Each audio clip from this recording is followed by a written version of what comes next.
Welcome to 5 dangerous things you should let your children do. I don't have children, I borrow my friends' children, so take all this advice with a grain of salt. I'm Gavor Tully. I'm a contract computer scientist by trade, but I'm the founder of something called the Tinkering School. It's a summer program which aims to help kids learn how to build the things that they think of. So we build a lot of things, and I do put power tools into the hands of second graders. So if you're thinking about sending your kid to Tinkering School, they do come back bruised, scraped, and bloody. So,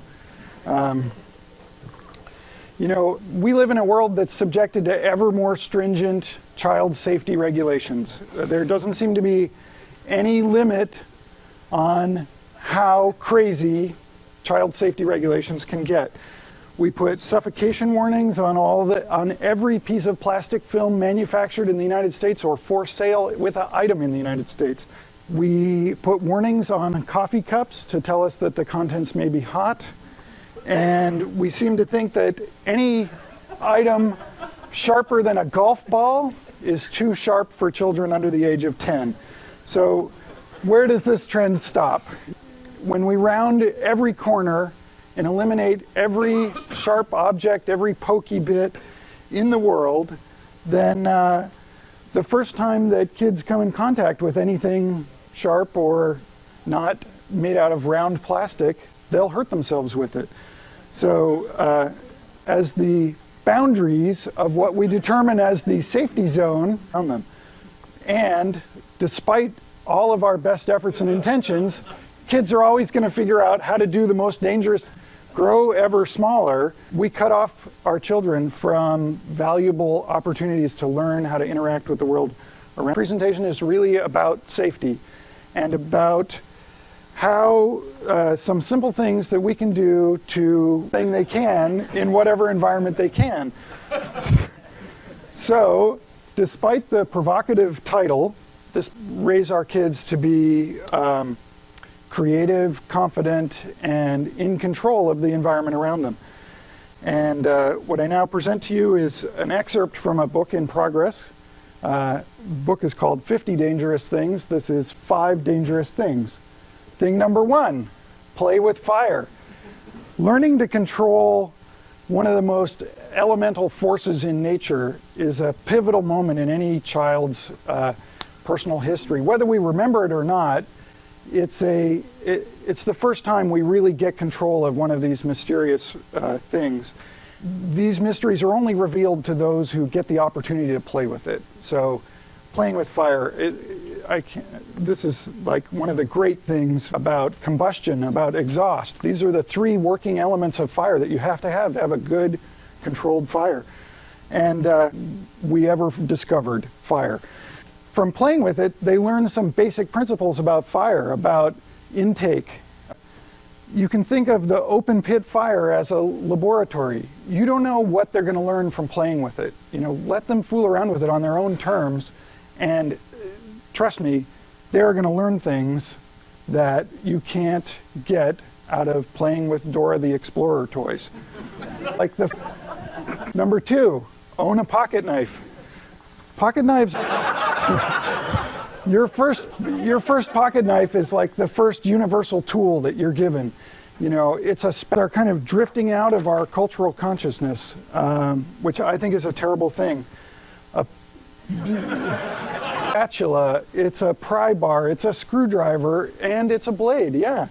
And it's a powerful and empowering tool. And in a lot of cultures, they give knives, like as soon as they're toddlers, they have knives. These are Inuit children cutting whale blubber. I first saw this in a Canadian Film Board film when I was 10, and it left a lasting impression to see babies playing with knives. And it shows that kids can develop an extended sense of self through a tool at a very young age. You lay down a couple of very simple rules. Always cut away from your body. Keep the blade sharp. Never force it. And these are things kids can understand and practice with. And yeah, they're going to cut themselves. I have some terrible scars in my legs from where I stabbed myself. But, you know, they're young. They heal fast. So. Number 3, throw a spear. It turns out that our brains are actually wired for throwing things. And like muscles, if you don't use parts of your brain, they tend to atrophy over time. But when you exercise them, any given muscle adds strength to the whole system, and that applies to your brain too. So practicing throwing things has been shown to stimulate the frontal and parietal lobes, which have to do with visual acuity, 3D understanding, and structural problem solving. So it helps develop their visualization skills and their predictive ability. And throwing is a combination of analytical and physical skills, so it's very good for like kind of whole body training.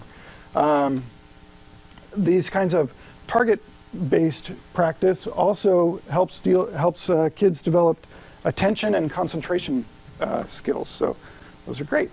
Number 5, deconstruct appliances. There is a world of interesting things inside your dishwasher. Next time you're about to throw out an appliance, don't throw it out, take it apart with your kid, or send them to my school and we'll take it apart with them. Even if you don't know what the parts are, puzzling out what they might be for is a really good practice for the kids to get sort of this sense that they can take things apart, and no matter how complex they are, they can understand parts of them. And that means that eventually they can understand all of them. It's a sense of knowability, that something is knowable. So these black boxes that we live with and take for granted are actually complex things made by other people, and you can understand them. Number 5, two-parter. Break the Digital Millennium Copyright Act. There are laws beyond safety regulations that attempt to limit how we can interact with the things that we own, in this case, digital media. It's a very simple exercise. Buy a song on iTunes, write it to a CD, then rip the CD to an MP3 and play it on your very same computer. You've just broken a law. Technically, the RIAA could come and persecute you. It's an important lesson for kids to understand that some of these laws get broken by accident, and that laws have to be interpreted. And that's something we often talk about with the kids when we're fooling around with things and breaking them open and taking them apart and using them for other things. And also when we go out and drive a car. Driving a car is a really empowering act for a young child. So this is the alternate. For those of you who aren't comfortable actually breaking the law, you can drive a car with your child. Big things in the outside world that they're trying to get a grip on. A car is a similar object, and they can get in a car. This is a great stage for a kid. This happens about the same time that they get latched onto things like dinosaurs, and drive it. And that's a really, gives them a handle on the world in a way that it wouldn't, that they don't often have access to. So, and it's perfectly legal. Find a big empty lot, make sure there's nothing in it, and it's on private property, and let them drive your car. It's very safe, actually. And it's fun for the whole family. So, let's see, I think that's it. That's number 5.5, okay.